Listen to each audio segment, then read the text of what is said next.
Hello everyone, welcome back to this channel. In this video, I will show you the easy and clear steps on how to display word count while typing in Google Docs. So how to display word count while typing in Google Docs? Make sure you keep watching this video until the end. Let's get started right away.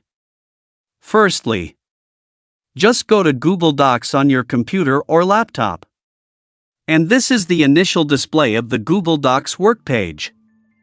Just point the cursor to the top of the screen. Here there are several menu options. Tap this Tools menu.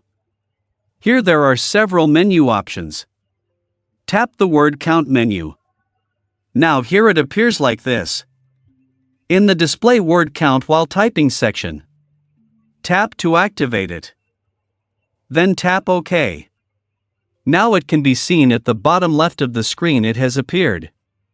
In this feature displays the number of words in real time while typing in Google Docs, helping users monitor the length of the text easily. So that's it, tutorial how to display word count while typing in Google Docs. Thank you for watching. I hope this video is useful. See you in the next video.